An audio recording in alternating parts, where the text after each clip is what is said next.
Y vamos a rellenar al principio para que llegue gente. Estaremos ya online. Ahí sale el contador de personas para ir viendo si es que va llegando gente.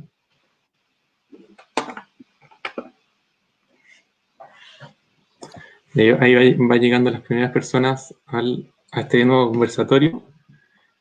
Vamos a esperar a que llegue un poquito más de gente para dar inicio a este conversatorio. Por mientras, la gente que va llegando nos puede contar de dónde nos está viendo, para ir mandando saludos.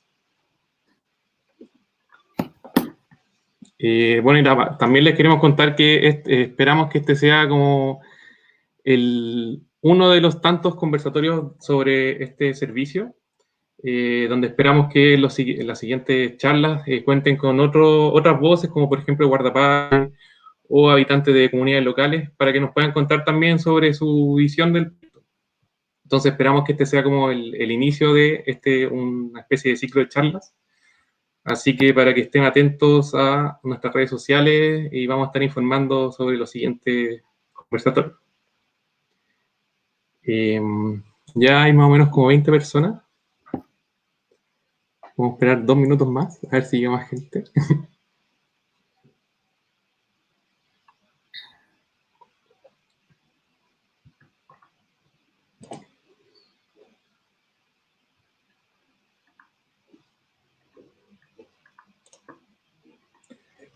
Acá tenemos un saludo de Tomás Pizarro, humedalista de Puerto Montt, miembro de la red de humedales. Así que un saludo para Puerto Montt. A ver si llegan más saludos. Puerto Montt todo el rato. A ver si tenemos personas viendo de la zona más austral todavía, así llegamos más al sur. Sobre todo considerando un contexto donde la zona sur de Chile, donde existen un mayor número de áreas protegidas. Acá tenemos saludos de Gabriela Simonetti desde Isla Riesco. Ahora sí que nos fuimos al extremo sur. Saluda a la Gaby, yo le amo. Sí, voy resistiendo contra el carbón. Fuera el carbón ya.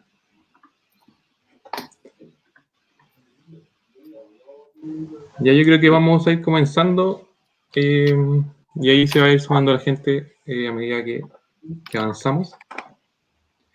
Entonces, bueno, quiero dar la bienvenida oficial a todas y todos quienes nos están viendo en este conversatorio sobre institucionalidad ambiental y el servicio que crea el proyecto de ley que crea el servicio de biodiversidad y áreas protegidas. Como les comentaba inicialmente, esperamos que este sea el primero de estas charlas, donde próximamente esperamos anunciar nuevos actores con los que estemos conversando para entender sus visiones acerca de este proyecto de ley. Y le quiero dar la bienvenida a nuestra primera expositora, a Isidora Infante, quien es abogada de la Universidad de Chile, donde también hizo su magíster en Derecho Ambiental en esta misma institución y también hizo otro magíster en Derecho Ambiental en la Universidad de Sydney. Y actualmente se desempeña como abogada en el Departamento de Regulación y Legislación del Ministerio del Medio Ambiente. Entonces, te doy el paso, Isidora, para que nos puedas presentar. Acá te comparto tu pantalla. Espérame, ¿la estás compartiendo tú? ¿La estás compartiendo yo? Ya está. La vemos. Ya está en la pantalla. Así que, la vemos, si quieres. ¿Pero quién la controla? Esa es mi pregunta. No, tú la controlas. Excelente. Cambia una diapositiva a ver si funciona. Calma. Ya, no funciona por lo que veo. No. A ver, vamos a hacer de nuevo. Me la voy a sacar. Ahora, a ver si puedes compartirla de nuevo. ¡Ay!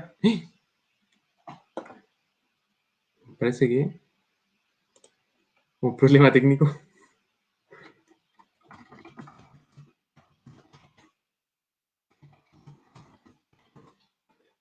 Bueno, Bueno, después a técnico va a rellenar un poquito. Vamos a seguir leyendo los saludos. Saludos desde Temuco. ¡Qué vergüenza! Al parecer me salí. No, fui yo, perdón. Yo te eché, Ya. perdón. A ver, ya. Para los que están viendo, esto lo intentamos, lo hicimos con éxito, con anterioridad, así que no hay que perder la fe. Saludos, Icha, desde la cuenca del río Rancura. Ahí sí. Ahí ¿Cierto? sí. Ya. Ahora sí. A ver, probemos con... Ah, ya, perfecto. Ya la retrocedo. Perfecto. Oh, chuta. A ver, calma, que avancé. Acá, perfecto. Acá lo tenemos. Ya. Ahí te dejo entonces, Isidora, para que nos cuentes. Ya, súper.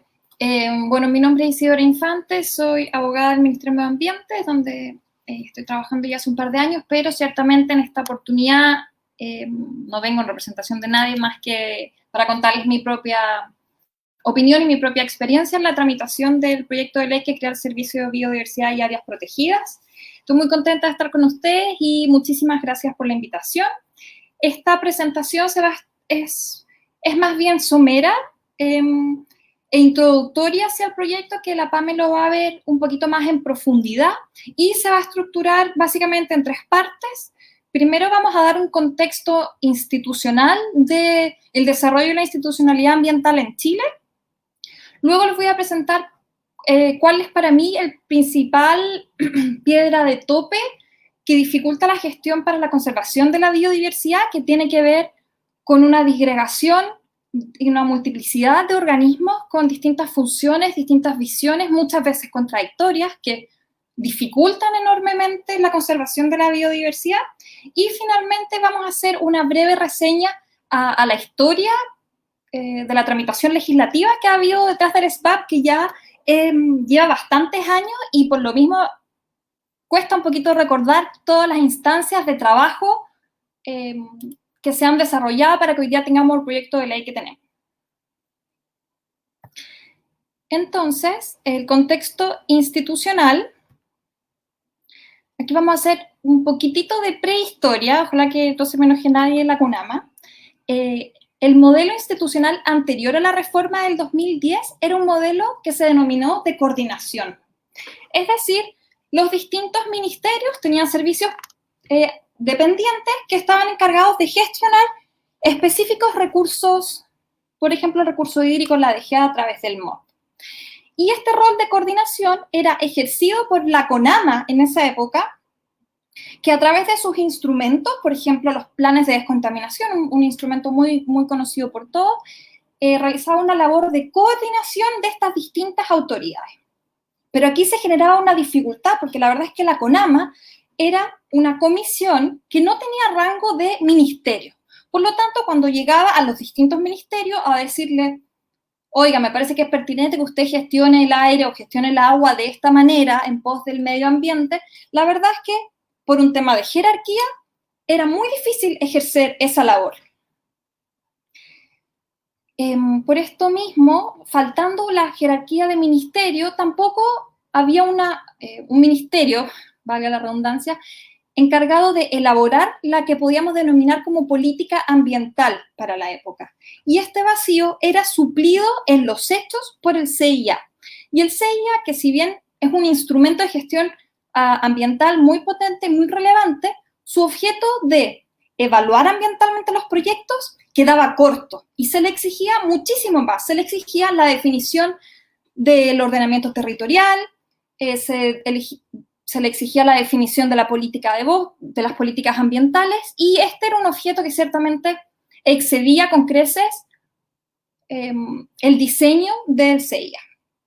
Además, en esta época, otra de las grandes dificultades que tenía era la fiscalización, porque cada uno de estos servicios estaba encargado de su fiscalización, y en esto obviamente se producen disonancias. Muchas veces se generaban episodios críticos y ciertamente llegaban todos a fiscalizar porque había mucho revuelo mediático, pero la mayoría de las veces esto era así y era en el fondo una fiscalización descoordinada, poco efectiva y con una gran dispersión de recursos. Esto era básicamente lo que se tuvo en la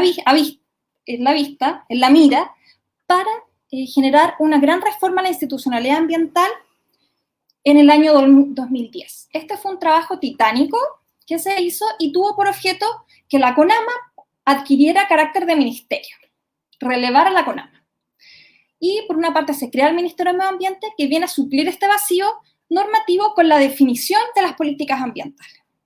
También de la CONAMA surgió o sale en el fondo el Servicio de Evaluación Ambiental, encargado de la administración del sistema de evaluación de impacto ambiental. Se crea la superintendencia para suplir este vacío que había en cuanto a la fiscalización de los instrumentos ambientales, y como contrapeso se crearon los tribunales ambientales, tribunales independientes del Poder Judicial y de carácter especialistas en la materia. A su vez, se creó un Consejo de Ministros para la Sustentabilidad que tenía por propósito que la política ambiental que se iba a crear ahora en el Ministerio no solo se quedara en el Ministerio, sino que permeara a los distintos servicios que componen estos ministerios que integran el Consejo de Ministros para la Sustentabilidad. Pero esta fue una reforma de tal envergadura que se decidió postergar en el consenso político de la época, postergar la aprobación del Servicio de Biodiversidad y Áreas Protegidas para el año siguiente. O sea, la tramitación legislativa de este servicio se decidió postergar, dado que ya estaban creándose una multiplicidad de instituciones y ya había sido bastante titánico el trabajo. Y esto se deja amarrado, esta creación posterior, se deja amarrada en la misma ley 20.417 que creó todas estas instituciones, que en su artículo octavo establece, aquí les voy a leer, que dentro del plazo de un año desde la publicación de esta ley, el presidente de la República debería enviar al Congreso Nacional uno o más proyectos de ley por medio de los cuales se cree el Servicio de Biodiversidad y Áreas Protegidas y se transforme la Corporación Nacional Forestal en un servicio público descentralizado. Y ojo aquí, porque dice, acto seguido, el rediseño a que se refiere el inciso anterior se efectuará resguardando los derechos de los trabajadores de la referida corporación. Es decir, la preocupación por el traspaso y los derechos de los trabajadores de la CONAF ha sido un tema que siempre ha estado presente desde el origen mismo del SBAP, porque así se dejó establecido en la ley. De esta manera, esta es la diapositiva probablemente más repetida que hay, que podría encontrarse, y aquí se da cuenta de cuál sería la institucionalidad ambiental si estuviera completa. El Ministerio de Medio Ambiente encargado de la política, de elaborar la política ambiental, y el Servicio de Biodiversidad y Áreas Protegidas encargado de ejecutarla en el territorio. Además, aquellos instrumentos del Ministerio que hoy día dicen relación con la conservación de la biodiversidad se traspasan al servicio, que es, por ejemplo, la clasificación de especies, la elaboración de los planes recoge, la creación justamente de áreas protegidas. Estas facultades, que son más concretas y más prácticas, se traspasan al Servicio de Biodiversidad. En la actualidad tenemos el servicio, el SEA, encargado de la evaluación ambiental, la superintendencia encargada de fiscalizar los instrumentos que se definen en su ley, y bueno, el Consejo de Ministros, como les comento, paralelo que es presidido por el Ministerio de Medio Ambiente y que tiene esta función de aprobar aquellos instrumentos del Ministerio de Medio Ambiente que se grafican, que se contienen en los decretos supremos. Ese es el modelo al cual, ese es el modelo que se diseñó luego de la reforma del año 2010 para hacerse cargo de una serie de problemáticas que les mostré en un principio. Más allá del seminario que sea que estemos viendo, lo cierto es que en el escenario actual Chile no es ajeno a la pérdida dramática de biodiversidad que afecta a Latinoamérica. Latinoamérica somos líder mundial en pérdida de biodiversidad. El informe de Índice Planeta Bio hace 2 años atrás dijo que se ha perdido aproximadamente el 80% de las poblaciones de las especies en Latinoamérica. O sea, ciertamente hay una tendencia mundial de una pérdida de biodiversidad, pero en Latinoamérica esto es muy agudo. Chile no es ajeno a esta realidad. De las especies que están clasificadas, alrededor del 80% se encuentran clasificadas en alguna categoría de amenaza. Lo que les quiero decir es que, en cuanto a la conservación de la biodiversidad, el sistema que tenemos actualmente está, en el mejor de los casos, gestionando su pérdida constante.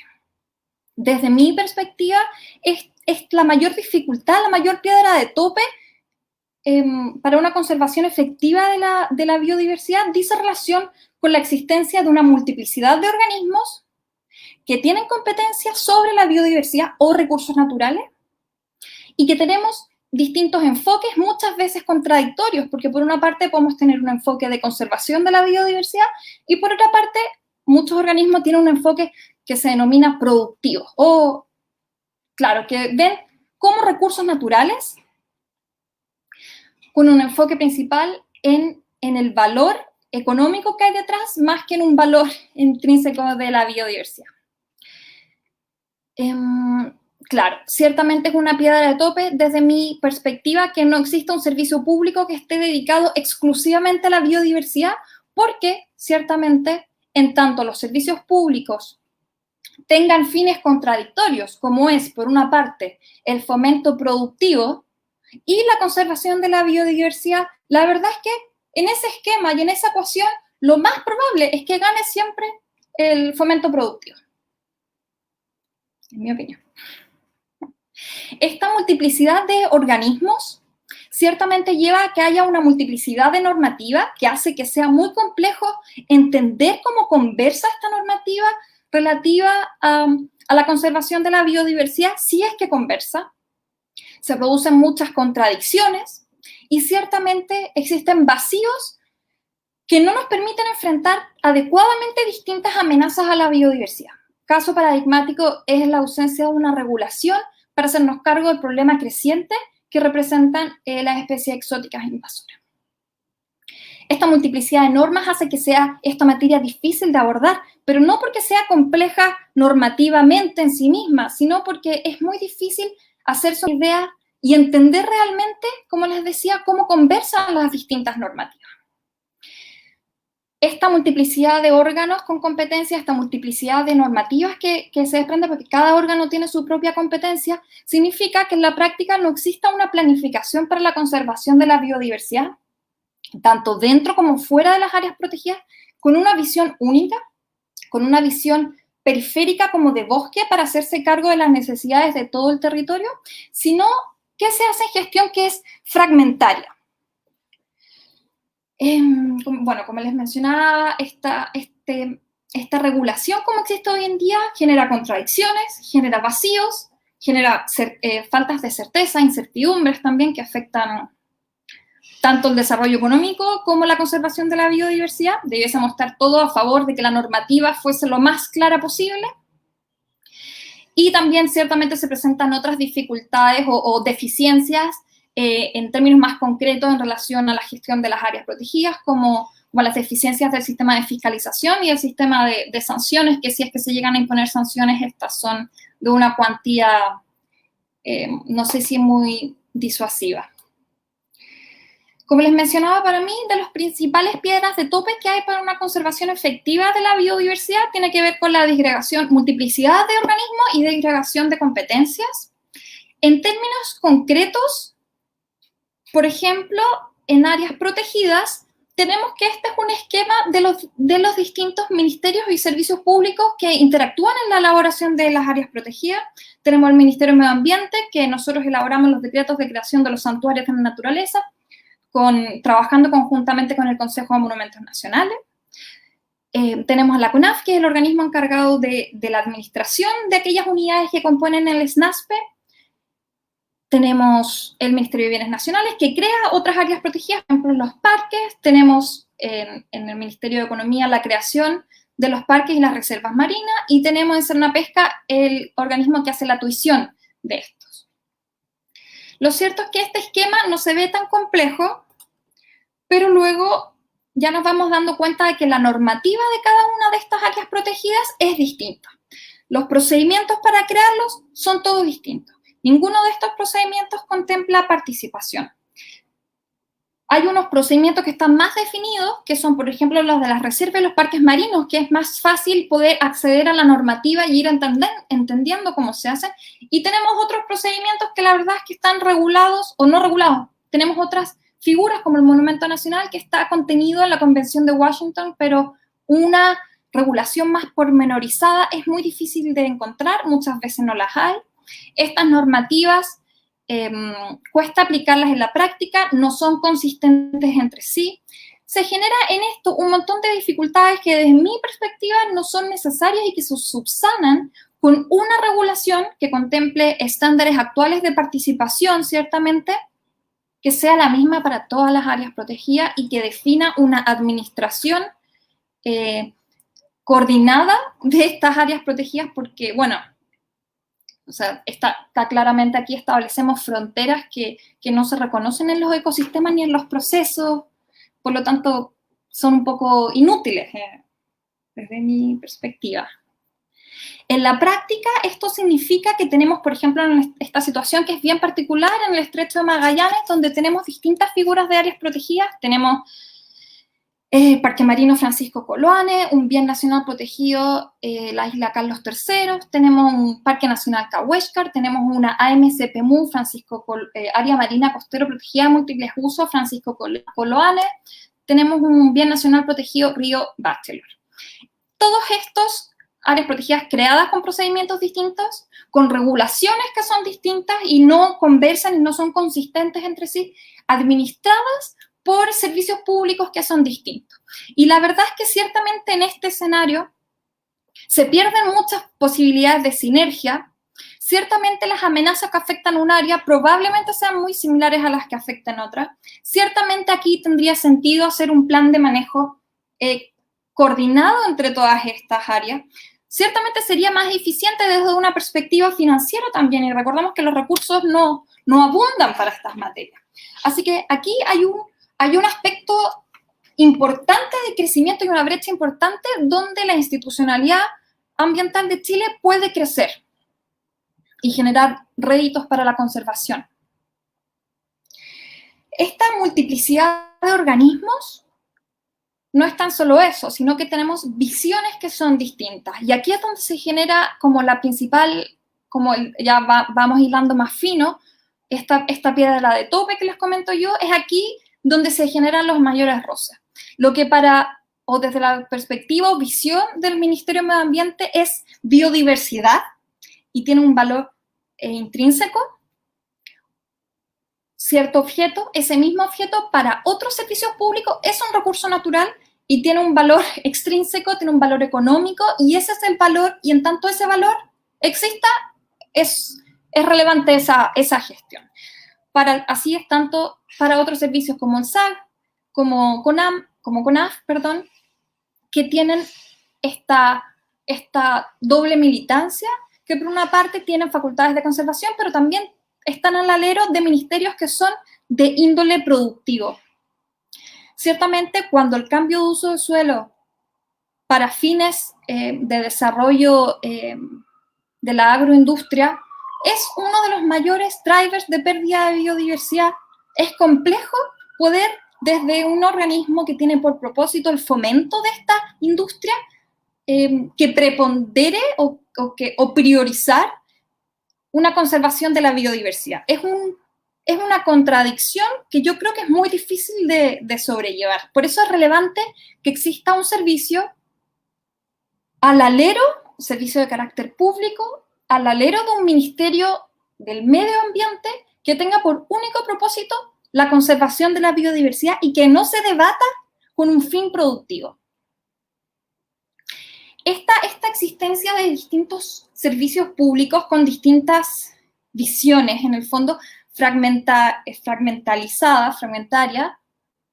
sectorial, ciertamente, se refleja con esta metáfora de este elefante que es muy común, que la idea significa que cada uno aquí, nadie ve el bosque, nadie ve el territorio completo, sino que cada servicio ve una parte del elefante, pero ninguno es capaz de dar un diagnóstico certero de lo que, para llevar la metáfora, extrapolando la metáfora, de lo que significa o de los desafíos de la conservación de la biodiversidad. Porque cada uno hace su diagnóstico desde su perspectiva, muchas veces productivista, desde un fragmento, y no viendo una visión de bosque o una visión del ecosistema que sea desde el territorio completo. Como les decía, esta es una regulación entender de lo que estamos hablando y cómo conversan estas normativas es complejo. Como les decía, no es complejo por la materia en sí misma, sino que es complejo tener un mapa general de cómo las distintas disposiciones de todas estas normativas, que hay muchas más, aquí estoy citando las que son principales, cómo interactúan, cómo conversan, identificando dónde se contradicen y cuál predomina, y ciertamente existiendo vacíos en la regulación que no están abordados por ninguna de estas normativas. Tenemos una particularidad, la ley que crea el SNASPE, que nunca entró en vigor, pero sin embargo sí existe. Tenemos la ley 19.300, que es la del Ministerio de Medio Ambiente. Tenemos el decreto ley 1939 de bienes nacionales. Tenemos la Ley General de Pesca y Acuicultura, la Ley de Pesca Recreativa, la Ley sobre Caza, la Ley de Fomento del Bosque Nativo, la Ley de Recuperación del Bosque Nativo y Fomento Forestal, la Ley de Bosque, la Ley de Monumentos Nacionales y la ley que establece un sistema para el desarrollo del turismo del Código de Aguas, entre otras tantas normativas que tienen algo que decir sobre este objeto que nosotros denominamos biodiversidad o recursos naturales. El SBAP, el propósito del SBAP, al final ustedes encontrarán que tiene unas disposiciones que tienen por objeto hacer una armonización, ya sea derogando alguna normativa o modificándola, para que toda esta disgregación normativa que existe sea posible que tenga una interpretación o una coordinación más armónica. Y la última sección, una breve reseña histórica, va a ser muy corta, así que no se preocupen. Hubo, como les decía, la ley 20.417 dejó amarrada la creación posterior del SBAP, porque es parte integrante de la reforma ambiental, pero ya la tarea era titánica. Así que se dijo, el próximo año tiene que ingresar un proyecto de ley para crear tanto el SBAP como la CONAF pública. Y este mandato se ejecutó en el gobierno del presidente Piñera I, quien presentó un primer proyecto de ley. Sin embargo, este proyecto no tuvo ningún avance legislativo y fue retirado al inicio del gobierno de la presidenta Bachelet, quien había prometido dentro de sus promesas de campaña, que en los 100 primeros días de su gobierno iba a presentar el nuevo proyecto para crear el Servicio de Biodiversidad. Y así lo hizo. Este proyecto fue ingresado a primer trámite constitucional en la Comisión de Medio Ambiente del Senado, y ahí la verdad es que también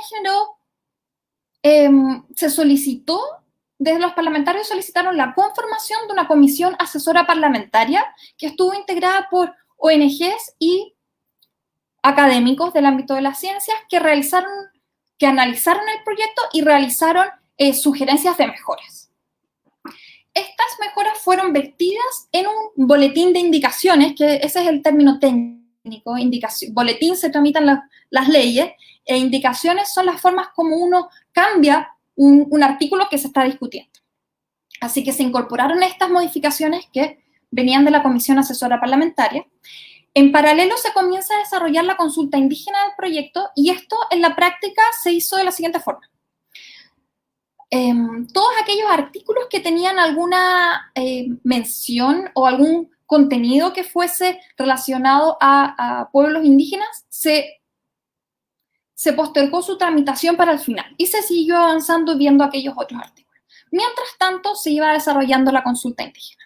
La consulta indígena fue un esfuerzo muy grande, significativo, que se desarrolló por primera vez en todo Chile, con más de 1.900 comunidades indígenas, y en esta instancia se llegaron a acuerdos.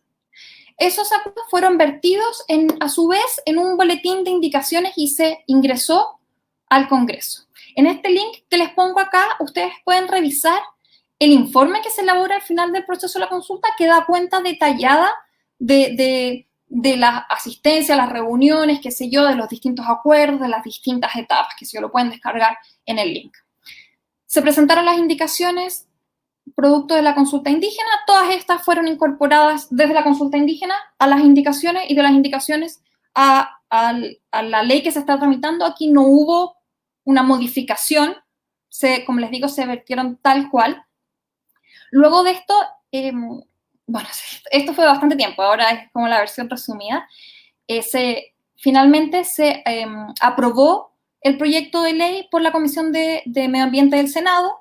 Luego se pasó a la Comisión de Hacienda, que es el trámite usual. Los proyectos de ley siempre se ven en una comisión como ad hoc a la materia, y luego pasan a la Comisión de Hacienda, que ve todos los proyectos. Además, por las preocupaciones y el tema, como el tema laboral siempre ha estado muy presente, adicionalmente se pidió un informe a la Comisión del Trabajo, quien revisó en detalle todos y cada uno de los del articulado que compone el régimen laboral del servicio y dio su informe favorable, que está ok, y bueno, finalmente fue aprobado en el Senado, terminando su primer trámite constitucional. En paralelo, en esta época se realizaron ciertamente muchas instancias de conversación y de sociabilización del proyecto. Recuerdo en particular una muy interesante que nos tocó como ministerio hacer un recorrido en las macrozonas del país y pudimos reunirnos en múltiples oportunidades con guardaparques para sociabilizar el proyecto, para escuchar sus inquietudes, para aclarar las dudas que podemos aclarar y además, ciertamente y muy enriquecedoramente, para conocerlos y para conocer el trabajo, la pasión, las ganas que le ponen por el cuidado de la biodiversidad in situ. Luego de aprobado en el Senado, ciertamente pasa a su segundo trámite constitucional en la Cámara, que ahí la PAME es la que se maneja más. Y para terminar, solo como una pequeña síntesis, me parece relevante recordar que tanto el Ministerio de Medio Ambiente como el SBAP son instituciones que han debido ir abriéndose paso en un modelo de competencias sobre recursos naturales que ya estaban previamente distribuidas. Y esto ciertamente complejiza la gestión. Luego, el cuidado de la biodiversidad, desde mi entender, debe realizarse tanto dentro como fuera de las áreas protegidas, con una visión sistémica, con una coordinación, con una planificación que abarque todo el territorio y no compartimentos separados, constituidos por algunas áreas protegidas. Y finalmente, la conservación de la biodiversidad debiese ser el corazón, que es como dice la ministra, debiese ser la única labor de un servicio público, es decir, debiésemos tener un servicio público de todos los chilenos encargado del cuidado de la biodiversidad y que no tenga ninguna otra función que puede ser contraproducente, ciertamente. Esto porque es relevante poder identificar cuál es el organismo que es responsable del cuidado de la biodiversidad y además porque de esta forma es posible establecer procedimientos claros y transparentes y con un estándar de participación que caracteriza al Ministerio de Medio Ambiente, pero que lamentablemente no es la regla general en toda la institucionalidad. Así que eso, muchas gracias por su atención. Pami. Muchas gracias, Isidora, por tu exposición muy clara y muy interesante ver cómo ha avanzado esta institucionalidad ambiental desde la creación de la CONAMA, o sea, desde la CONAMA, y cómo ha avanzado esto durante el tiempo y un pase perfecto para ver lo que nos va a contar Pamela sobre cómo ha avanzado este proyecto de ley en el último tiempo, de ver cuáles son sus principales características y cuál es como lo que se ha ido tramitando en esta Comisión de Medio Ambiente de la Cámara. Vamos a remover acá. Pamela, por mientras, si me puedes compartir tu presentación. Perfecto.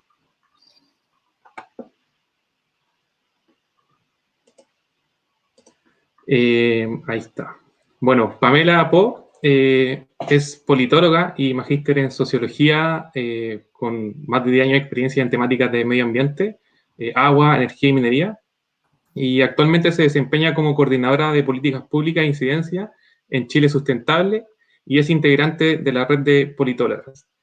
Y ha estado muy encima de la tramitación de este proyecto de ley, así que todo lo que nos va a contar es de primera fuente y luego de su presentación vamos a dar el paso a una conversación y vamos a ir contestando las preguntas que tenga. Así que, Pamela, te dejo para que hagas tu presentación. Listo, muchas gracias, Matías. Bueno, el SBAP urge, ¿cierto? Porque hoy en día estamos viviendo 3 crisis, ¿cierto? Tenemos la crisis sanitaria derivada de la crisis climática y ecológica. El tema de la zoonosis es por pérdida de ecosistemas y ya muchos autores plantean, ¿cierto? En distintos libros que han salido este último tiempo que la zoonosis va a ser cada día más. Si seguimos perdiendo ecosistemas con la velocidad en la cual se está viendo, ¿cierto? La zoonosis va a ser un problema grave en la cual puede generar numerosas pandemias que no van a ser cada 100 años, sino que estas se van a repetir en menor tiempo. Por otro lado, tenemos la crisis de la democracia, y esto siempre lo menciono, porque efectivamente cuando la democracia está en crisis se producen desconfianzas en la institucionalidad y por lo tanto cuando aparece información donde dicen que este servicio de biodiversidad, por ejemplo, está siendo tramitado porque fue presentado, ¿cierto?, por el gobierno del presidente Piñera, ¿cierto?, obviamente con la aprobación y todos los problemas que hemos tenido en este tiempo, ¿cierto?, se le coloca una carga a un proyecto de ley que no fue presentado por este gobierno, sino que fue presentado por el gobierno anterior.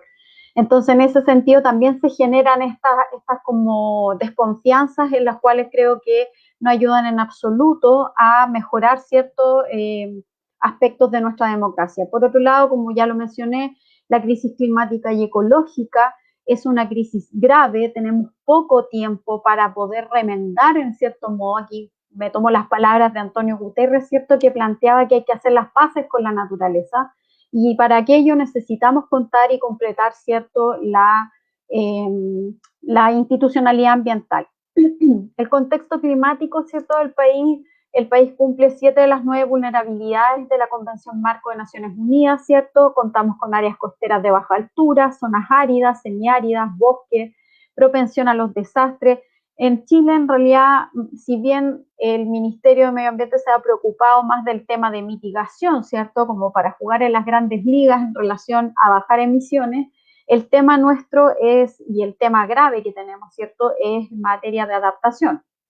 Hoy en día Chile está expuesto totalmente al cambio climático y un tema que lo estamos viviendo fuertemente, ¿cierto?, es el tema de la desertificación y sequía y la escasez de agua. Entonces tenemos que hay una presión, ¿cierto?, sobre el agua, que es por el tema productivo, ¿cierto?, pero por otra parte también tenemos cambio climático y nos va a golpear fuerte. Entonces en ese sentido tenemos que empezar a preocuparnos de velar por los ecosistemas de manera integrada para poder bajar, ¿cierto?, nuestro peligro ante un cambio climático peligroso, porque de hecho yo soy de las que cree y piensa que el Acuerdo de París no se va a cumplir y por lo tanto el Estado va a tener que volcarse hacia adentro, mirar nuevamente hacia adentro qué es lo que vamos a hacer para poder adaptarnos. En ese sentido, ¿cierto?, el SBAP es esencial, ¿cierto?, y algunos, si bien aquí voy a pasar un poco más rápido, ¿cierto?, pero hay problemas que son actuales, ¿cierto? Hay un informe que se llama me parece que algo de problemas jurídicos, ¿cierto?, de las áreas protegidas. Les puedo mandar el informe después para que lo tengan, ¿cierto? Pero este informe plantea, que es de Asenjo y Valenzuela, plantean que Chile tiene carece, ¿cierto?, de un sólido basamento jurídico que establezca en forma sistemática figuras adecuadas de protección de los ecosistemas estimados como valiosos o representativos. O sea, tenemos que la CONAF pública nunca entró, ¿cierto?, en vigencia, ni tampoco el SNASPE, como decía Isidora. Tenemos ausencia de una estructura jurídico-institucional, ¿cierto?, carece de la necesaria sistematicidad y coherencia. O sea, tenemos más de 31 categorías de protección, lo que hace complejo, ¿cierto?, poder administrar el tema de las áreas. Por otro lado, Chile ha carecido hasta la fecha, ¿cierto?, de una estructura institucional orgánicamente establecida a cargo de las áreas protegidas, caracterizándose por una administración, gestión segmentada y compartimentalizada, como mostraba bien Isidora anteriormente. En este sentido, ¿cierto?, en Chile tampoco se han creado organismos o designado una autoridad que se haga cargo de tuición o administración de determinadas áreas protegidas, por ejemplo, los sitios Ramsar. Otro problema que afecta, ¿cierto?, es la normativa actualmente vigente, que dice relación con los mecanismos de afectación y desafectación de ciertas categorías de áreas protegidas.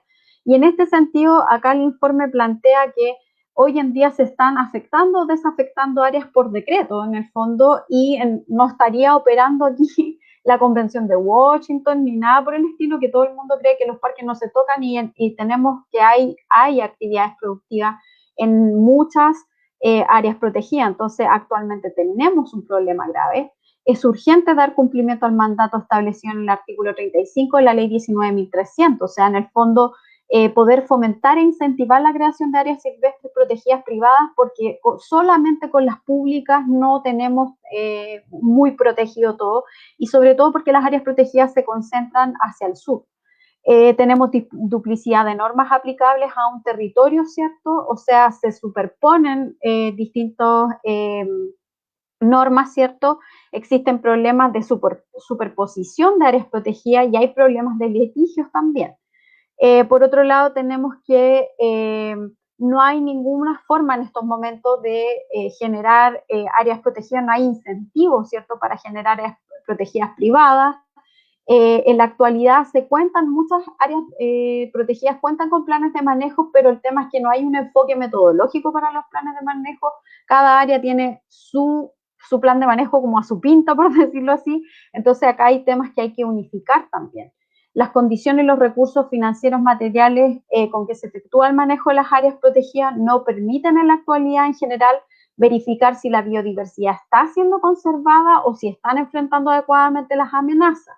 Existe una brecha de financiamiento del esfuerzo público que difícilmente puede ser superada solo con incremento del presupuesto público. O sea, acá tenemos que hay fondos internacionales que estamos perdiendo porque no tenemos, ¿cierto?, el servicio creado, y por lo tanto nadie va a apostar por la biodiversidad de Chile si en el fondo no hay a quien ir a aportarle. O sea, tenemos tantos tipos de áreas que en el fondo esto también implica que hemos perdido estos financiamientos. O sea, en el fondo acá la apuesta es que no solamente se va a financiar esto con la protección de la biodiversidad con esfuerzo público, sino que la idea también es complementar con las ayudas internacionales, sobre todo en el contexto de cambio climático, que hay muchos fondos a los que se pueden optar.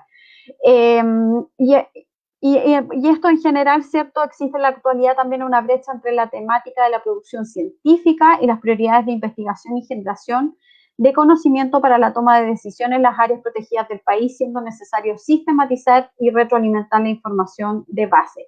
Y todos estos problemas que yo he mencionado ahora en el ámbito costero marino es peor. Entonces tenemos muchísimos problemas al no contar con el servicio. ¿En qué estamos actualmente? Se requiere, ¿cierto?, crear una institución pública que reúna las competencias que hoy están dispersas, ¿cierto?, que quedarán radicadas en el Ministerio de Medio Ambiente. Se establecen regulaciones nacionales para la protección y la conservación de la biodiversidad, pues Chile no tiene legislación de este tipo, ¿cierto? Y se crea un sistema nacional de áreas protegidas que en el fondo viene a integrar el tema público, privado, terrestre, marino y acuático. Entonces, tenemos que ya el territorio no se ve de forma segmentada, sino que tenemos una integración de lo que hay, ¿cierto? Y cuál es la importancia, ¿cierto?, de esto, es que empiezan a conversar las distintas áreas protegidas. Y por otro lado, un beneficio que tiene este servicio es que también cuida lo que está dentro de las áreas protegidas, pero también se hace cargo de lo que está fuera de las áreas protegidas. Y eso es un avance que hoy en día no tenemos. ¿Cuál es el contenido del proyecto de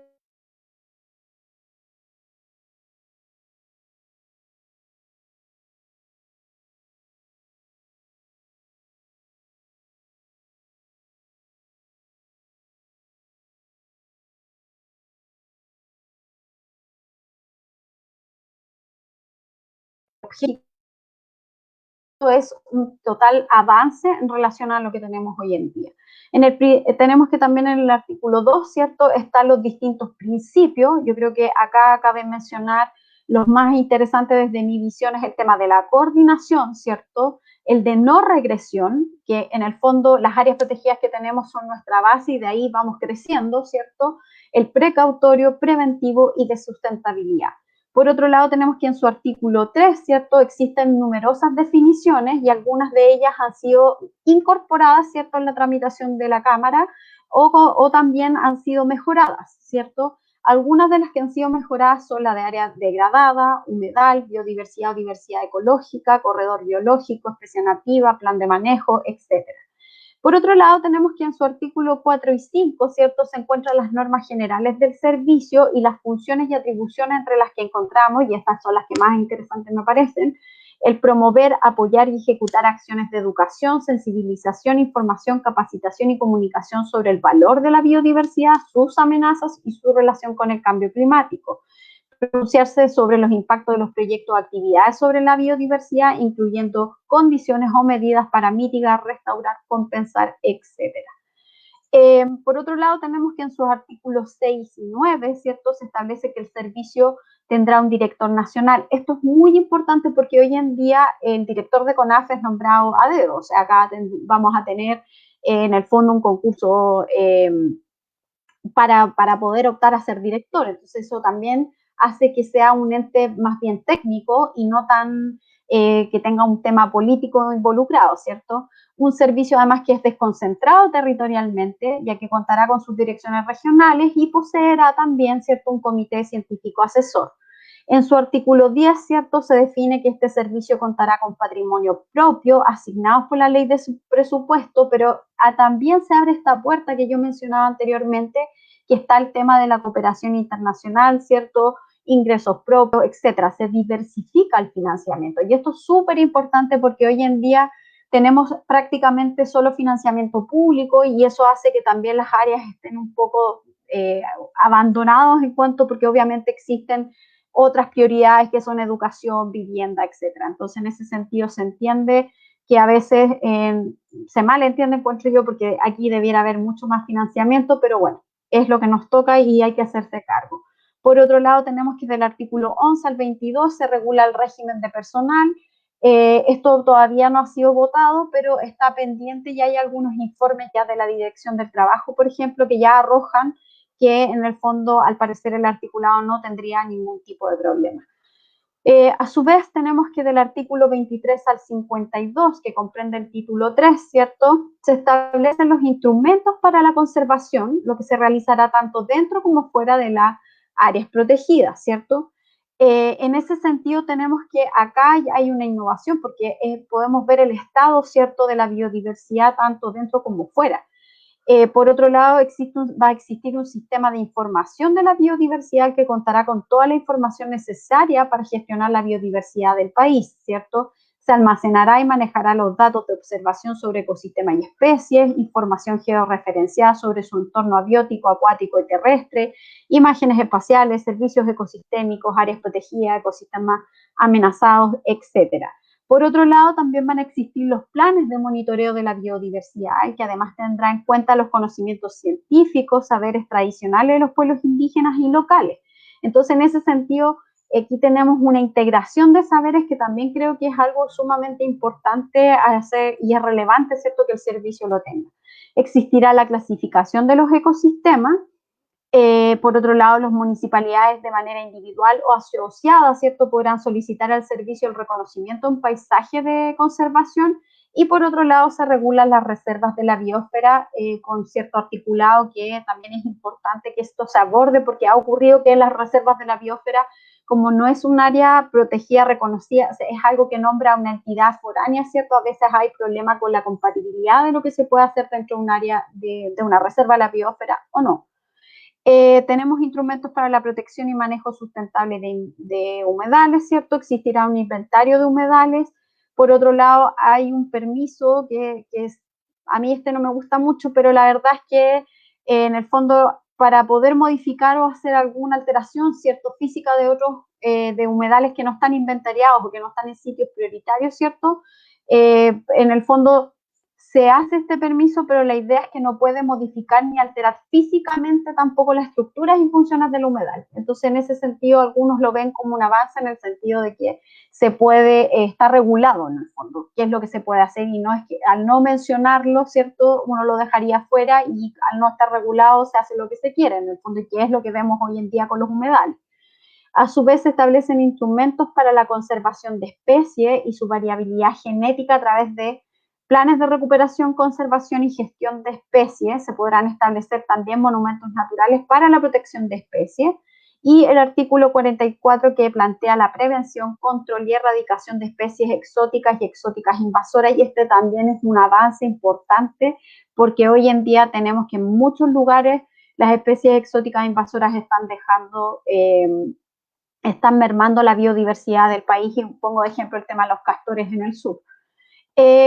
Por otro lado, existirá un Fondo Nacional de la Biodiversidad destinado a financiar proyectos de conservación principalmente fuera de las áreas protegidas del Estado. tales como actividades de investigación, capacitación, monitoreo, restauración, control de amenazas, etc. Por otro lado, en cuanto a los instrumentos económicos que poseerá el servicio, se encuentran las prácticas sustentables, va a haber un sistema de certificación de biodiversidad y servicios ecosistémicos y el contrato de retribución por servicios ecosistémicos.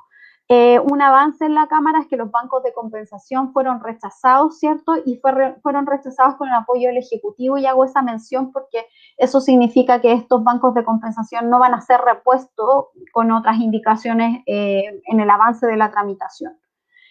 Por otro lado, tenemos el artículo 53, donde se crea, ¿cierto?, este Sistema Nacional de Áreas Protegidas, que, como planteábamos, reúne todos los tipos de áreas que va a tener el país, ¿cierto?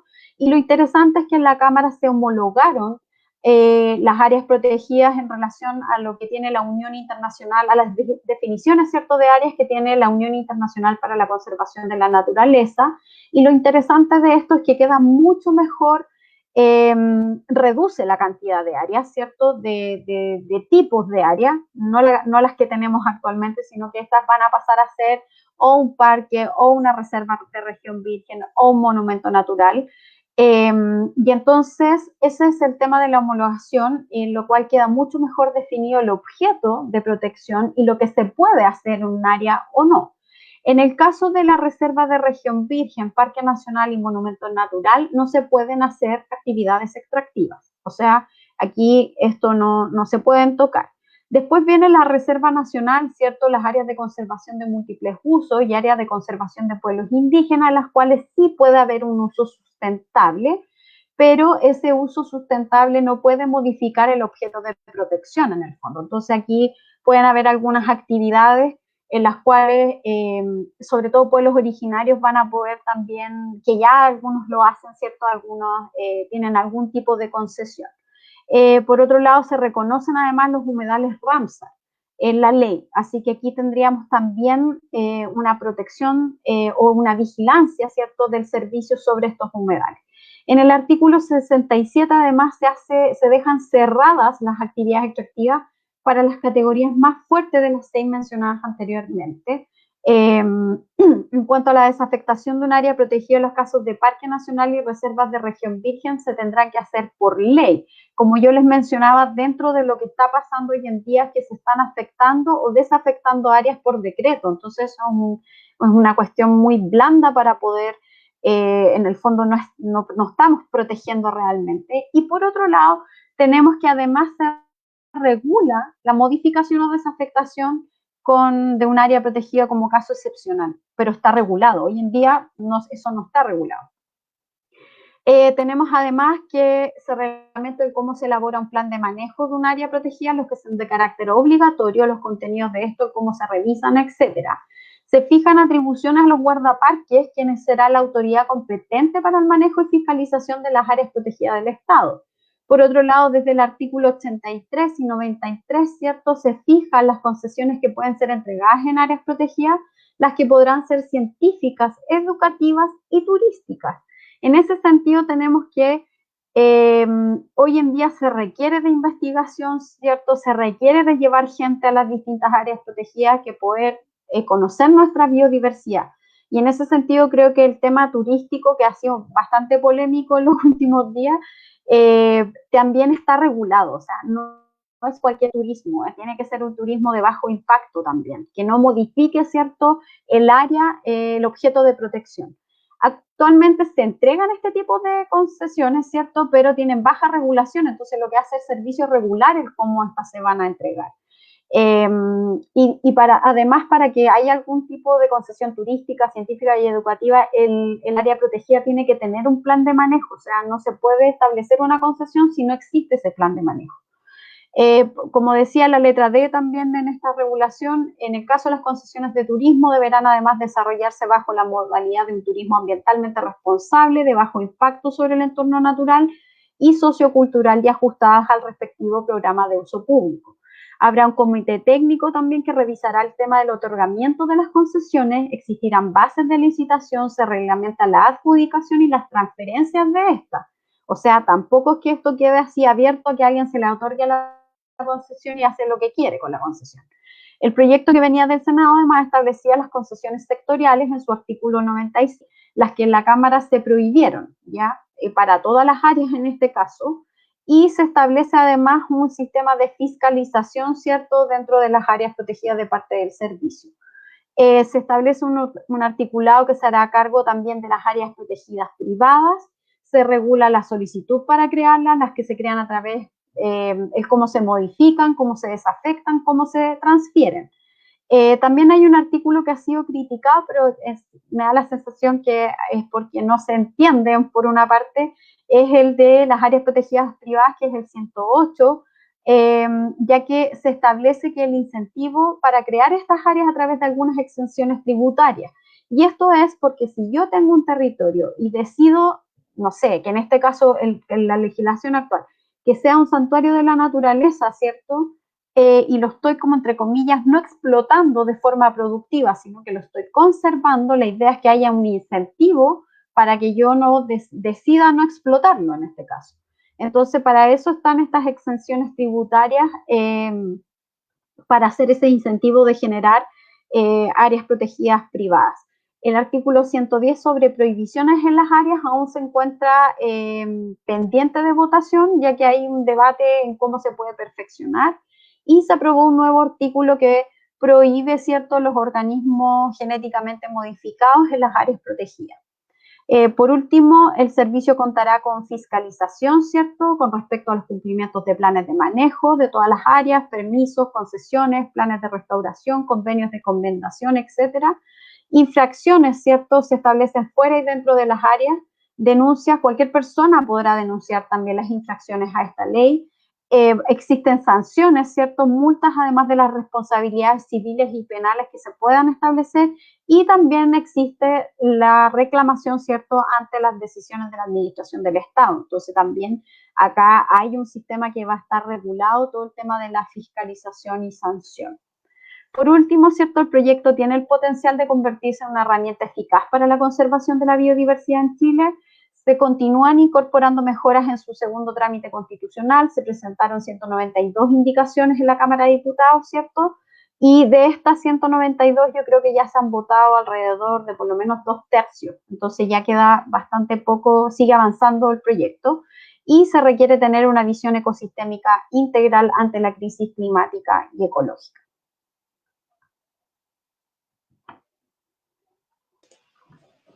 Muchas gracias, Pamela, por tu exposición muy clara. Sobre todo, clarificar muchos puntos que han estado ahí rondando por las redes sociales sobre, por ejemplo, los bancos de compensación, las concesiones, el tema del turismo, que son cosas que estaban en el proyecto, pero se han ido mejorando, como dijiste bien. Voy a invitar a Isidora para que empecemos un poco a conversar y a contestar algunas preguntas. Bueno, primero que nada quería... tienes que desmutearte y sí. Ahí sí. Siempre pasa eso. Ahora sí, un comentario para complementar la presentación. Súper buena, sí, súper completa. Efectivamente, la Convención de Washington establece que los parques nacionales se deben desafectar por autoridad legislativa, y eso no está recogido en la legislación actual. Y las áreas protegidas, incluidos los parques, se crean por decreto, efectivamente, decreto supremo del presidente. Pero no hemos desafectado, o sea, no hemos desafectado áreas protegidas ni... Y claro, en la estructura actual uno podría hacerlo solo con un decreto, porque no está recogido en la regulación nacional, pero sería un poquito disparatado hacerlo solo, porque evidentemente estaríamos incumpliendo la convención y todo el mundo nos lo diría, así que eso no ha ocurrido, no hemos desafectado áreas, solo las creamos por decreto, pero no las desafectamos, y no las desafectaríamos por decreto tampoco, porque efectivamente ahí esperamos que estén toda la ONG y todos nos digan que eso no corresponde, dado que hay texto expreso de la Convención de Washington. Pero para parques solamente, porque para monumento natural, ojo, tenemos que, en el caso del Morado, el glaciar en Morado, por abajo pasa Alto Maipo, entonces hay problemas con el tema de afectación o desafectación de las áreas. Sí, pero desde que yo estoy en el ministerio no hemos desafectado áreas protegidas. No, sí, po.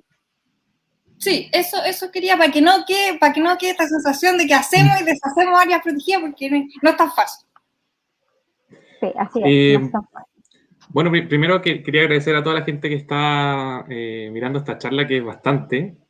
Sobre todo, hasta ahora habían varias charlas más, entonces muchas gracias a las más de 50 personas que estén mirando la charla. Y quería pasar a la sección de preguntas y también les quería pedir que tratemos de, en honor al tiempo, hacer preguntas, o sea, las respuestas breves para que podamos alcanzar a responder todas las preguntas. Y voy a partir con una pregunta del público que Gabriela Simonetti hace. Y su pregunta es, de hecho la voy a poner en la pantalla, a ver si la pueden leer. ¿Creen que las indicaciones sobre, por ejemplo, transgénicos, sitios prioritarios y tierras indígenas puedan trabar la aprobación del proyecto en la Cámara? ¿Cuál es la estrategia para llegar a consenso y poder tener el mejor proyecto de ley para que no nos demoremos otros 10 años más? A ver, la verdad es que todos los temas son un tema, así como que ha sido... Ahora, puedo decir que efectivamente la tramitación en la Cámara de Diputados ha sido mucho más rápida de lo que fue en el Senado. Y en ese sentido creo que hay voluntad, ¿cierto?, para poder avanzar y buscar solución. O sea, me consta que los asesores están trabajando todos los días para poder llegar a acuerdo con el Ejecutivo o poder sacar las mejores redacciones posibles. En el tema transgénico, la verdad es que no veo que se vayan a trampar. Voy a cometer una infidencia. En general, cuando hablo con gente del ministerio, le digo que la Comisión de Agricultura no es tan compleja como lo ven. A veces creo que la Comisión de Medio Ambiente es mucho más compleja porque la materia es más cercana a la Comisión de Medio Ambiente que a la de Agricultura. Entonces, en ese sentido, creo que ahí hay como un temor que me parece un poco infundado. Yo pasé con la reforma del Código de Aguas en Agricultura y yo sé que vamos a estar como 20 años y la verdad es que no nos demoramos mucho menos que lo que nos demoramos en recursos hídricos, porque era la comisión técnica especializada en el tema. Así que en ese sentido creo que la verdad es que yo no le temo a los temas, por lo tanto hay que hacerlos avanzar y por ese sentido la ciudadanía es súper importante que esté atenta a qué es lo que se está votando y para avanzar obviamente hay que poner las cosas en votación y por lo tanto no creo que se entrampen el proyecto porque ya le queda muy poquito para salir de la comisión. Ya, perfecto. O sea, esperemos que esto no dure más de un año más. ¿Cuánto estimas tú que...? Yo creo que acá el ritmo es que el Ejecutivo le vaya colocando el tema. Pues si aquí el Ejecutivo tiene las urgencias, puede chicotear a los parlamentarios, le puede poner discusión inmediata incluso si quiere. Entonces, en ese sentido es que cuánta muñeca política hay que mostrar también, y en ese sentido, y voluntad. Yo creo que en el caso de la Comisión de Medio Ambiente no debiera demorarse más del mes de mayo. Yo creo que en mayo, a fines de mayo, el proyecto podría estar pasando a Agricultura, y ver cómo se va a delimitar la discusión en agricultura, porque agricultura debiera haber algunos temas. No es la comisión técnica, por decirlo así. Entonces eso se podría acotar y después Hacienda y Sala. Podríamos, si hay mucha voluntad de hacer avanzar esto, podríamos sacarlo de aquí a final de año. Esa es mi idea. Yo espero. Esperemos que sea así. Todos esperamos eso. Así que vamos a hacer presión por redes sociales por para redes. que siga avanzando rápido este proyecto. Tengo una pregunta, yo creo, más enfocada a Isidora, quizás no puede contestar. Respecto a cómo es la institucionalidad ambiental en Chile en comparación a otros países del mundo o, por ejemplo, Latinoamérica. ¿Qué otros países cuentan con servicios cuyo objetivo principal sea la conservación? Bueno, me parece que México tiene un caso paradigmático y es líder en la región con una institucionalidad bastante robusta, así que como que para allá podemos mirar a nivel latinoamericano. Y, por ejemplo, los países vecinos de acá, ¿cómo sabes algo acerca, por ejemplo, de quién administra como los parques, qué servicios, si tiene un caso particular como nosotros que lo administra un ente como productivo, por ejemplo? ¿Tienes algún ejemplo? Voy a tener que quedar con tarea para la próxima sesión. porque la verdad es que no sabría decirte la realidad de los países vecinos que tienen una biodiversidad distinta a la nuestra, que es mucho más mega diversa. La nuestra, la biodiversidad es más acotada, pero ciertamente es, bueno, altamente endémica, pero la institucionalidad de Argentina, Bolivia, Perú, qué sé yo, no la conozco. Si me invitan otra vez, prometo hacer la tarea. Vamos a conversar más de eso. Me parece que dentro de la región es México quien tiene más experiencia y va más adelantado en este camino. Y acá aparece otra pregunta, que son preguntas que recogimos desde SOSOE, desde la sociedad, que un poco ya la contestaste, Pamela, que en el fondo es, ¿cuál es la opinión respecto a eximir de este impuesto territorial las áreas protegidas privadas? Si es una buena medida para que los privados puedan hacer conservación. También considerando el hecho de que hoy en día existe esta exención de impuestos a áreas privadas, pero que tengan solamente bosque nativo. Entonces, esto un poco se ampliaría a diferentes ecosistemas. ¿Qué piensa?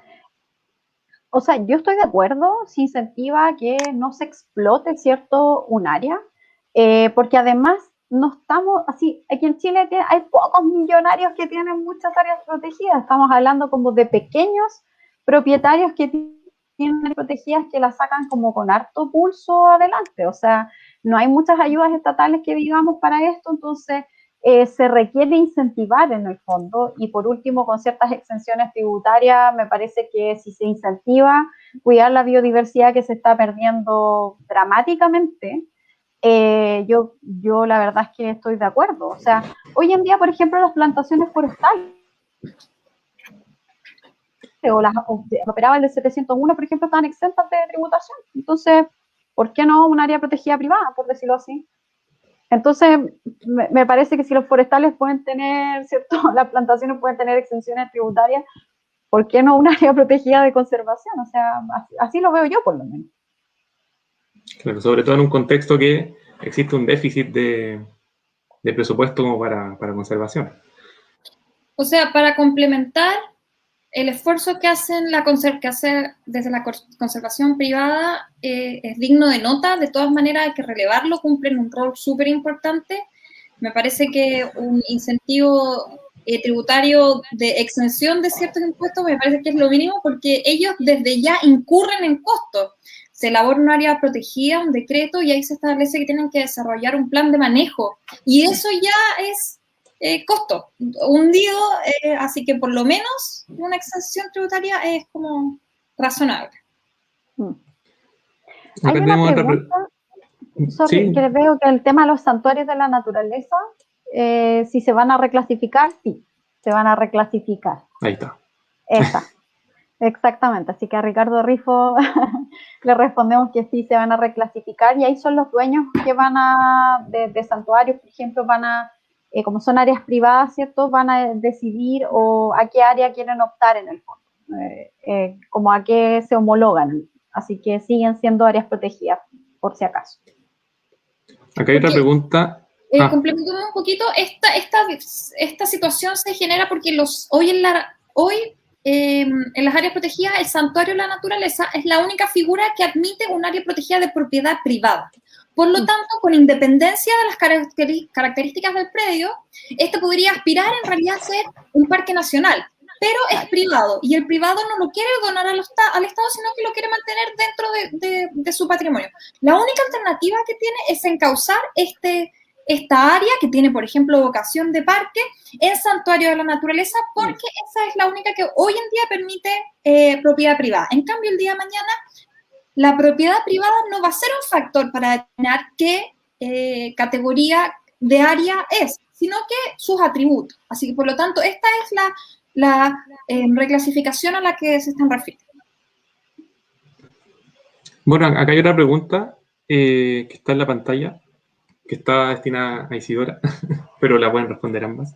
¿Sobre qué instrumento tiene el proyecto para asegurar la conservación fuera del áreas protegidas, que es un tema novedoso dentro de este proyecto de ley, como uno de los pilares fundamentales también? Me parece que son varios los que hablaba la PAME, de los permisos para la intervención de humedales, la clasificación de ecosistemas, instrumentos que existen hoy en día como planes recoge, bueno, sitios prioritarios. Y también hay un artículo que es de planificación ecológica. Que eso es súper importante porque en el fondo con la planificación tú puedes ver si en el fondo, entre comillas, bien forzadamente mirándolo, puede ser como una especie de ordenamiento también, como del territorio donde están las áreas protegidas. Entonces, ver el territorio de forma completa y no disgregado con las áreas, no mirar solo las áreas, sino que ir viendo todo lo que está dentro del paño que es Chile. Acá otra pregunta, más también desde la SOSOET, desde el punto de vista como con las comunidades locales. La pregunta es, ¿cómo esta nueva legislación aborda los temas de los usos tradicionales y las propuestas de comanejo de áreas protegidas? Sobre todo, por ejemplo, en los casos de parques nacionales, considerando que estos son más restrictivos. Se reconocen los usos ancestrales y ciertamente estos son compatibles con los objetos de conservación de las áreas y no es posible desconocerlos. Por lo tanto, estas realidades conversan perfectamente. Eso.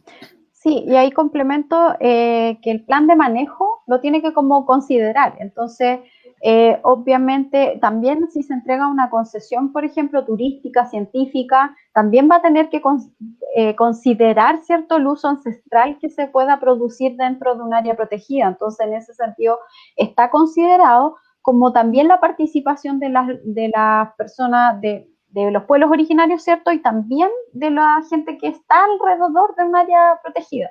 De hecho, van a haber algunos, no sé, no quiero decir curso, porque no es pero sí va a haber alguna preparación o entrega de información constante a la comunidad de parte de el guardaparque, ¿cierto?, que está dentro del área. O sea, eso está considerado en el proyecto de ley. No me acuerdo cuál es el artículo, pero está. Y respecto a esto mismo, ¿existirá, o sea, se considerará como una división o un personal que trabaje directamente estos temas? Como por ejemplo, como aborda actualmente hoy en día dentro de CONAF, que hay un personal directamente trabajando con temas de comunidad indígena. Los guardaparques se traspasan completamente de CONAF al servicio. Por lo tanto, seguirían cumpliendo sus funciones que desarrollan en este sentido. Y entiendo... De relacionamiento comunitario, creo decir. Sí, y eso queda en el proyecto de ley, pues, a eso me refería yo. O sea, aparte que el guardaparques ahora va a tener como un estatus, encuentro yo, que es como mucho más fortalecido dentro de la figura que él cumple dentro del parque. Entonces, o del área protegida. Entonces, en ese sentido va a tener un rol súper importante en cómo se administra el área y eso es reconocido dentro del proyecto. Y entre eso está la relación que tiene con la comunidad y los pueblos originarios. Acá recogiendo un par de preguntas para armar un poco, que en el fondo habla del tema de la fiscalización que tiene CONAF en la creación del bosque nativo.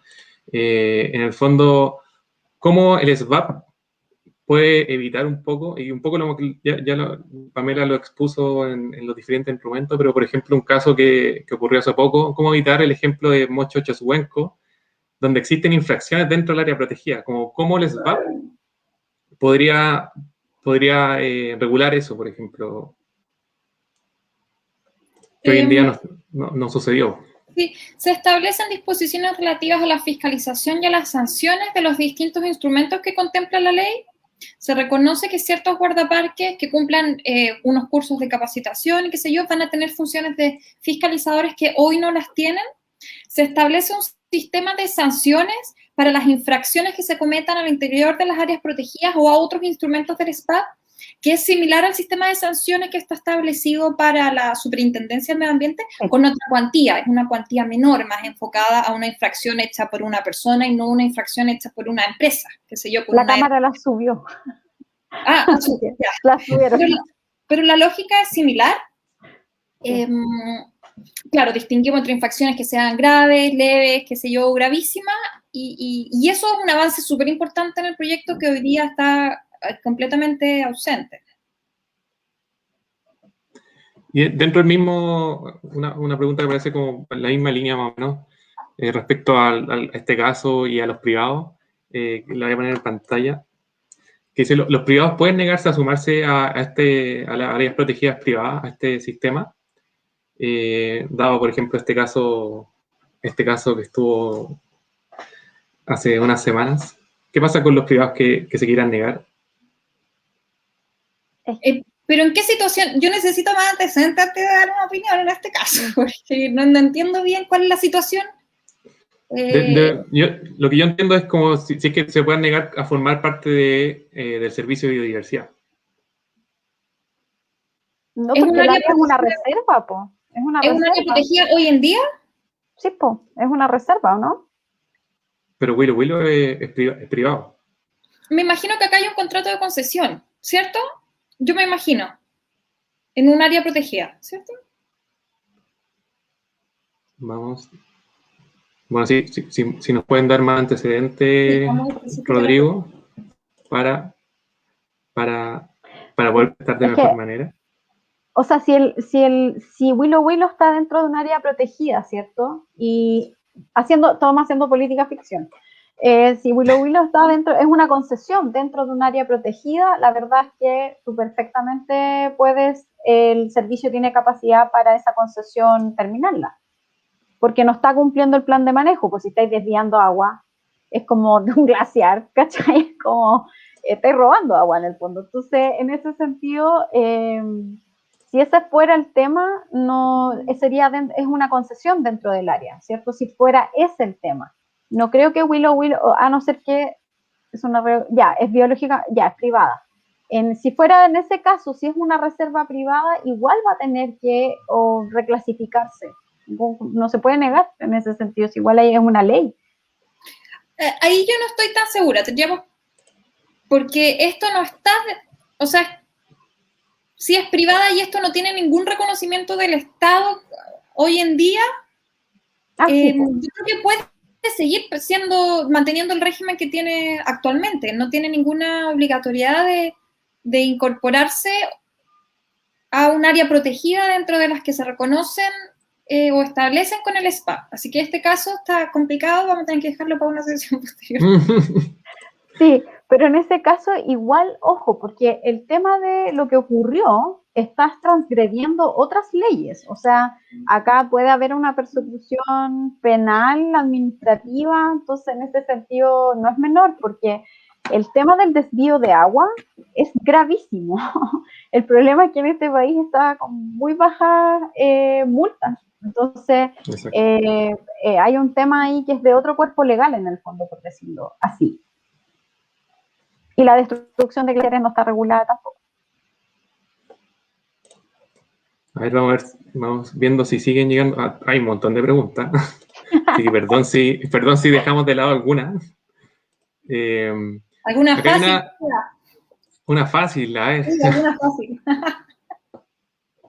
Broma. Acá hay una pregunta que es más relacionada, por ejemplo, a las críticas que ha tenido este proyecto, de parte, por ejemplo, de algunos, particularmente el sindicato de CONAF. La pregunta es si esta crítica es por lo débil del proyecto que crea el CERNAFOR. ¿Cuál es el vínculo que tiene el CERNAFOR con el SBAP en este sentido? ¿Y cuál es el avance que ha tenido el CERNAFOR si es que conocen acerca de su avance? A ver, el CERNAFOR creo que quedó estancado en el Senado, en el segundo trámite, porque por lo que yo recuerdo, me acuerdo de cuando fui asesora parlamentaria que los diputados andaban corriendo por la votación en sala del proyecto. De todas maneras, eso está parado, la verdad es que no se siguió impulsando, no sé cuál era la calidad del proyecto, la verdad es que en ese sentido yo lo desconozco, no es un proyecto que yo haya seguido, porque es más que nada un tema yo me acuerdo que el proyecto abordaba el tema incendios, como muy específicamente más el tema forestal. Entonces, lamentablemente ningún gobierno lo impulsó, como a diferencia del SBAP, que es como, yo creo que estaban esperando que saliera este proyecto primero. Pero quedó estancada la tramitación y podría reactivarse en un próximo gobierno. O sea, podría ser un tema, pero se requiere de tener la CONAF pública, porque el problema que tiene CONAF hoy en día es que como es una entidad de derecho privado, está limitada en las acciones que pueda realizar. Entonces, y vía decretos o ya no le puedes entregar más funciones. Otras leyes, otros decretos no le pueden entregar más funciones. Entonces, esta es una cuestión que tanto el TC lo ha dicho fuertemente, y por otro lado también tenemos que ahí la Contraloría ha dado algunos dictámenes que por una parte reconocen que cumplen una función pública, ¿cierto? Pero te topas con la ley finalmente de que es una entidad de derecho privado. Perfecto. A ver, vamos a seguir viendo preguntas, a ver si se nos queda algo. Acá yo creo que veamos esta pregunta, si el tema del áreas privadas iría de la mano con la ley 20.930, porque tengo entendido que también se está viendo este tema por otros lados. 20.900. ¿Cuál es la 20? Sí. Derecho real de conservación. O sea, son instrumentos distintos. Un área protegida es una afectación de carácter permanente de un territorio reconocida por la autoridad, que tiene un fin específico de conservación ambiental, que se integra a este paraguas de las áreas protegidas, y tenemos como un complemento el derecho real de conservación para aquellos territorios o predios que tengan una vocación de conservación de biodiversidad, que no necesariamente es de carácter tan permanente, por ejemplo. O sea, estas dos figuras se pueden complementar perfectamente, pero es importante tener en cuenta que no es lo mismo. Para quien nos está viendo y quizás no conocen lo que es el derecho real de conservación, quizás podría explicar un poquito para entender el derecho real de conservación. Sí, es un instituto que se incorpora desde el derecho internacional, que, no es, una servidumbre, ¿no? Eso es muy jurídico, que se establece que cierto predio tiene que cumplir ciertas condiciones de conservación ambiental, por ejemplo, manejarse con un plan de manejo, por ejemplo, el limpiar un terreno, qué sé yo. Y se genera un gravamen, no es, o sea, a la gente que hizo esta ley ciertamente no le va a gustar que uno hable de gravamen, pero esto quiere decir que va permanentemente adherido a este predio. Se genera este gravamen para conservar determinado predio, en favor de un tercero. Es un instrumento de conservación, pero no es un área protegida, no va a integrar nunca al Sistema Nacional de Áreas Protegidas, ni va a tener un guardaparque, ni va a tener el estatus jurídico que tiene un área protegida. Claro, ahí como dice Isabel, es como una especie de contrato, dice. Sí, así es como se crea. Exactamente ese es un punto que no abordé. Es entre privados. Aquí el Ministerio de Medio Ambiente o ningún otro ministerio no tiene nada que decir, no tiene nada que ver. Esto es un instrumento de conservación que se puede desarrollar entre privados.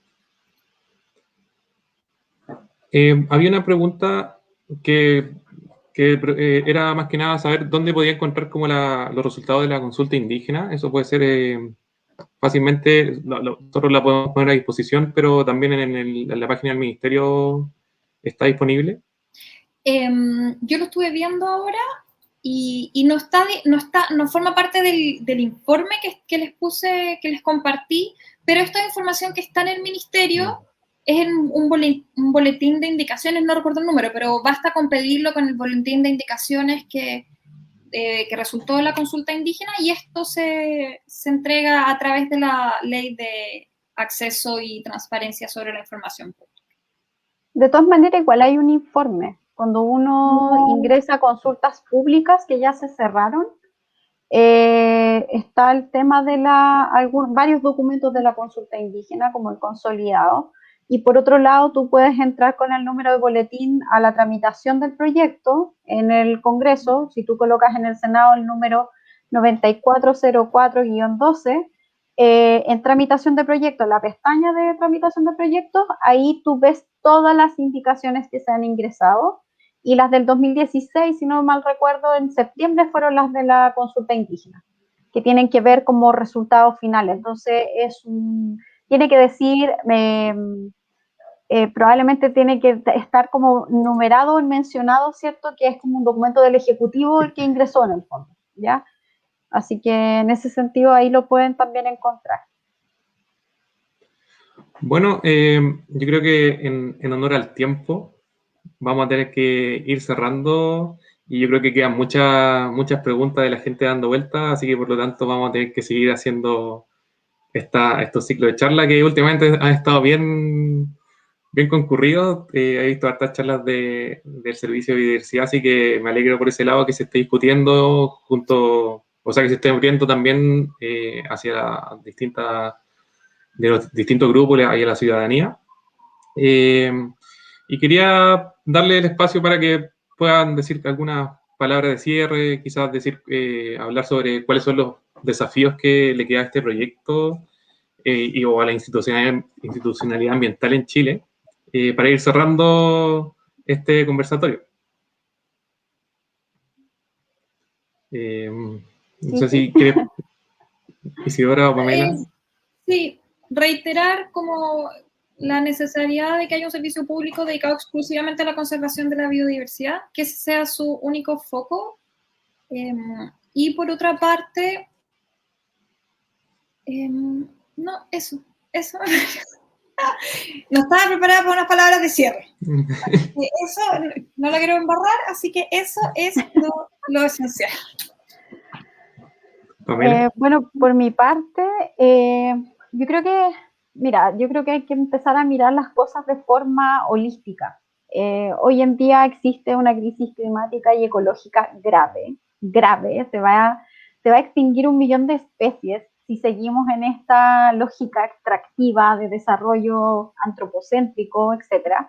Entonces tenemos que ir hacia mejores lógicas de cómo conversamos con la naturaleza y cómo nos adecuamos también a ella, con una óptica más biocéntrica.